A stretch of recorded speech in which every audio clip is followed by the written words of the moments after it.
Hello everyone, welcome back sa ating another episode of Voiceover.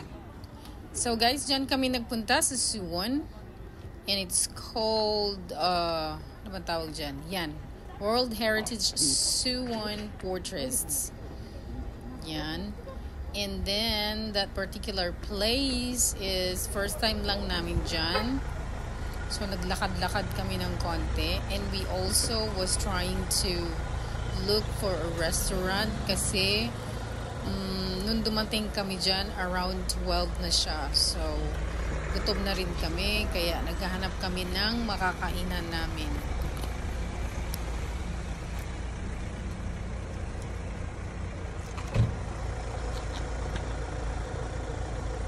And this place pala guys is malapit lang siya sa pinakamalaking public market nila. Suwon has a very huge public market.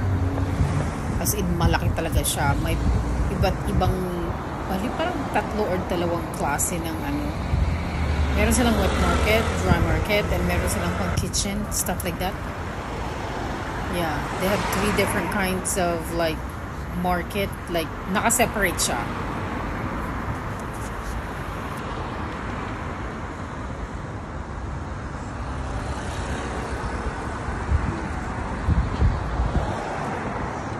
So this time, nakahanap na kami ng restaurant at itong napili namin. It's a seafoods restaurant.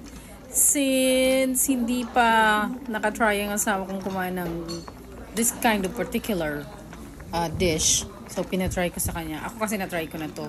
It's not really my favorite. But it's okay. And meron silang malalaking oyster. Oh, look at that. Hindi ko kinain yan. Hindi ako kumain kahit isa kasi malaki siya. Kumakain naman ako ng oyster pero hindi yung ganyang kalaki size. And then after that, nagpunta kami ng Noryangjin. Ang Noryangjin is in Seoul area. It's actually a famous wet market.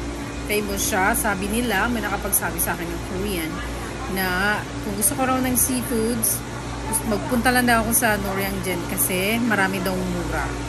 But upon checking it, I don't think so. Sa Cheonan, which is malapit lang kung saan kami nakatira, mas malapit siya kasi sa Seoul, pag nagbiyahe kami. Wala naman yatang, walang gaanong malaking price difference. So, when it comes to seafood, fish, lobster, oyster, what do you call that? King crab. So, yeah. Walang ganong price difference, parang same lang sila. And then, nagpunta kami dyan sa pinakataas nila. So, bali, chinek namin yung area, yung sa ibaba, and then sa taas. And then, naghanap na rin kami ng restaurant kasi papa dinner time na yan. Bali, pa dinner time. So, yeah. Sa pinakataas nila, meron silang mga restaurant, small restaurant. Ito ibang klaseng restaurant. Yeah. Yan yung pinili naming pagkain. Ramen again. As always, ramen is our favorite. So yeah, ayan lang guys. And thank you for watching. And see you again sa ating next voiceover. Bye! Have a great day!